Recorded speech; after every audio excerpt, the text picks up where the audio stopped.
Bismillahirrahmanirrahim. Mirë se vini në serinë tonë mbi 40 hadithet e Imam Nawawiut, Allahu e mëshiroft, ku çdo javë analizojmë nga një hadith të profetit tonë Muhammed sallallahu alaihi wasallam, hadith që shpresojmë të ketë ndikim pozitiv në jetën tonë. Nga Abdullah ibn Mas'udi radhiyallahu anhu, transmetohet se profeti jon Muhammed sallallahu alaihi wasallam ka thënë: Nuk është e lejuar derdhja e gjakut të një muslimanit përveç në 3 raste. Rasti I parë, në prostitucionin e një personi të martuar. Rasti I dytë, në krimin e vrasjes, pra koka për kokë, dhe në rastin e tretë, ai I cili e lën fen dhe e braktis bashkësinë e vet. Ky hadith I pejgamberit ton Muhammed sallallahu alaihi wasallam mund të keq kuptohet, prandaj me të drejtë mund pyesim se cilat janë dobit, mësimet, mesazhet dhe cili është kuptimi I saktë I këtij hadithi profetik. Së pari themi se ruajtja e nderit dhe e jetës tek individi, si dhe ruajtja e unitetit fetar tek shoqëria islame, janë nga objektivat e fesë tonë. Masa e dënimit në islam është e lidhur me përmasen dhe llojin e veprës penale. Islami e shejtron jetën njerëzore, e mbron shenjtërinë e familjes dhe të unitetit fetar të shoqërisë. Islami e ndalon cënimin e jetës apo të nderit, por jo vetëm nëpërmjet kërcënimit me ndëshkimin maksimal. Së pari, Islami e edukon ndërgjegjen individuale dhe shoqërore nëpërmjet normave besimore dhe morale. Së dyti, Islami e sanksionon shpirtin e gjunahçarit duke e ngarkuar me barrën e gjunahut dhe frikësimin e tij me ndëshkimin e ditës së gjykimit.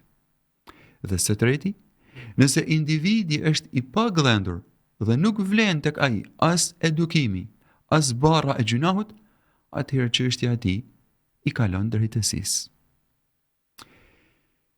Gjithashtu, nga ky hadith kuptojmë se shoqëria islame që në kohën e pejgamberit ton Muhammed sallallahu alaihi wasallam dhe deri në ditët tona, nuk është një shoqëri engjëjsh, e pastër nga çdo gjunah dhe e mbrojtur nga ligësit.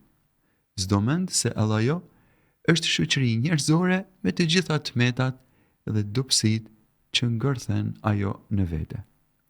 Por duhet kuptojmë se ligjet ndëshkuese të shariatit nuk janë e vetmja metodë në parandalimin e krimeve. Ata janë pjesë e strukturave të shumta, qofshin ekonomike, qofshin edukative, qofshin arsimore, të cilat punojnë në harmoni dhe plotësojnë njëra tjetrën. Prandaj, mos u mashtro nga rrëfimet trilluese të islamofobëve, të cilët kënaqen me prezantimin e islamit si një fe ku njerëzit me lakmi e ndëshkojnë gjunahçarin. Islami e ndalon dhe e lufton imoralitetin sepse në të kundërtën mund të shkaktohen pasoja kaotike, krime të lindjes, devijime familjare, shkatërrime të lidhjeve, përhapje të sëmundjeve të pashërueshme dhe mbizotrime të epsheve dhe rënim të moralit. Gjithashtu, edhe vrasja me qëllim dhe padrejtësisht e një njeriut është nga gjunahet më të mëdha në islam. Sulmin kundër jetës, Islami e konsideron si krimin më të madh mosbesimit. Vrasësi meriton xhehenemin, por meriton edhe hidhrimin e Allahut dhe mallkimin e tij. Llogaria e parë që do I jepet Allahut Azza wa Jall në ditën e gjykimit është çështja e gjakut dhe e vrasjes. Gjëja e parë për të cilën do të pyetemi para Allahut Azza wa Jall është edhe namazi. Si ti kuptojmë këto dy çështje? Kush do të jetë çështja e parë që do të japim llogari para Allahut Azza wa Jall? Namazi apo çështja e vrasjes? Në raportet ndërnjerëzore, çështja e parë për të cilën do të japim llogari është vrasja. Ndërsa në raportet tona me Allahun subhanahu wa taala, çështja e parë për të cilën do të japim llogari është namazi. Themi se shkatërimi i dynjas është më i lehtë për Allahun se sa derdhja e gjakut të një muslimanit padrejtësisht. Në Kur'anin famlart, në surën El-Baqara, ajeti 179, ekzekutimi i durasit konsiderohet jetë për ju. Edhe pse humbet një person, sepse një masë e tillë ndëshkuese ka ndikim në ruajtjen e jetës së të tjerëve.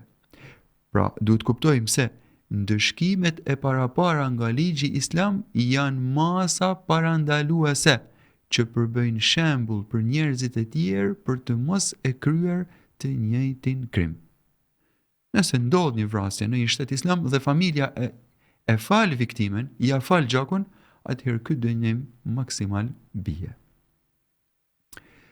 Ati që e braktis fen dhe e shfaq mosbesimin e tij dhe e cënon unitetin fetar të muslimanëve, normalisht i kërkohet që të pendohet. I lihet afat që të kthjellohet. I jepet mundësia të diskutohet me të për t'i dhënë përgjigje të gjitha dilemave të tij. Nëse një person i tillë këmbgul në mosbesim, atëherë ky person ndëshkohet. Islami nuk ja imponon besimin dikujt, sepse parimi jonë si musliman është se nuk ka llon në fe. Por pas pranimit të Islamit, individi ka përgjegjësi. Vetë fakti se Kur'ani famlart na urdhëron që t'i thrasim njerëzit në fe me urtësi, me mençuri, me butësi, me dialog në mënyrën më të mirë, me argumentet më të qarta, është dëshmia më e fortë se Islami nuk e ka përparim dhunën në fe. Dalja nga feja mund të jetë me bindje, me fjalë apo me veprime. Fjala vjen, për shembull, bindja e zemrës se nuk ka ditë gjykimit, nuk kemi për të ringjallur, ose bindja se harami është halal dhe halali është haram, ose mohimi shprehimisht i një prej kushteve të Islamit ose i një prej shtyllave të imanit, si dhe sharja e Allahut, sharja e pejgamberit, përtallja me fen islame. Gjithashtu, çdo veprim që manifeston mosbesim, si për shembull, gjuajtja e mushafit në plehra me vetdije. Të gjitha këto bindje, shprehje apo veprime konsiderohen dalje nga kornizat e Islamit. Prandaj besimtari musliman duhet të jetë i kujdesshëm. Por normalisht nuk ngutemi të gjykojmë për tjetrin, por përpiqemi të këshillojmë dhe të mirë orientojmë ka besimi i drejtë, fjala e bukur dhe veprimi i saktë. Qëllimi i dispozitave të shariatit është që ta pastrojë shoqërinë nga vrasja, nga imoraliteti dhe nga afetaria.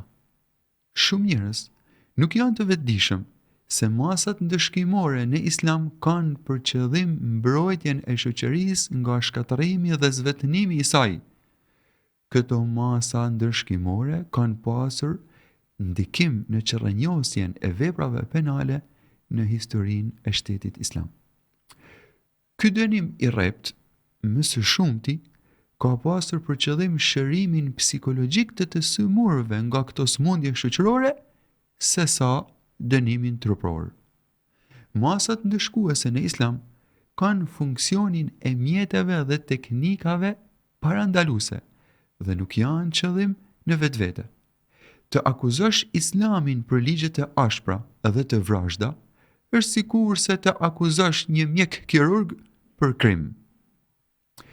Duhet të kuptojmë se shariati, ose thënë ndryshe ligji islam, ka synim të vejë në zbatim urdhëresat e krijuesit në tokë.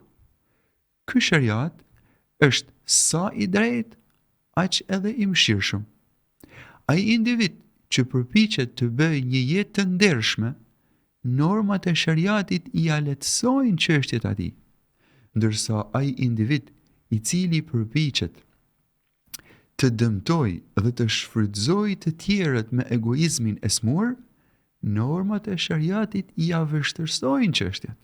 Prandaj themi se mëshira ndaj ujkut është pa drejtësi ndaj delës. Për realizimin e dënimit kapital ka kushte të hollësishme që trajtohen në librat e jurisprudencës islame.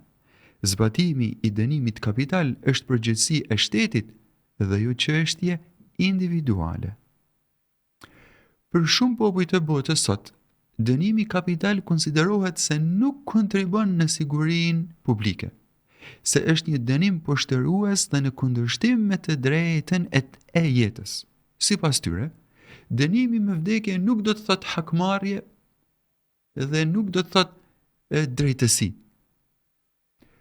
Por, disa shtete tjera ose ligji islam mendon se dënimi me vdekje eliminon hakmarrjen dhe gjakmarrjen individuale. Heqja e këtij dënimi nxit vdekje dhe krime të tmerrshme. Prandaj, duhet ta kuptojmë sakt dhe drejt këtë dënim maksimal të cilën e ka parapar shariati islam. Në dekadat e fundit, dëgjojmë ose vihen re opinione hoxhallaresh që u shkojnë përshtat kulturave dhe vlerave jo islame.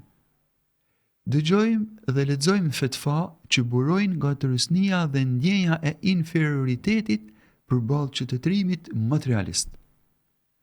Këto opinione janë të lidhura me çështjen e mbulesës islame, me çështjen e apostazisë, me çështjen e të luftuarit në rrugën e Allahut, me institucionin e urdhërimit për të mirë dhe ndalimit nga e keqja dhe shumë çështje të tjera.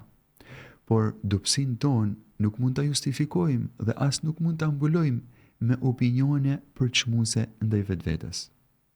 Ne si musliman duhet të çlirohemi nga kompleksiteti i inferioritetit në raport me qytetërimin materialist. Duhet të lirohemi nga varësia e tij. Qytetërimi materialist nuk është shembull më ideal i qytetërimeve. Ai qytetërim ka fenë e vet, ne si musliman kemi fenë tonë. Ai qytetërim ka kulturën e vet, ne si musliman kemi kulturën tonë. Ai qytetërim ka parimet dhe vlerat e veta, ne si musliman kemi parimet dhe vlerat tona që burojnë dhe janë produkt i besimit tonë.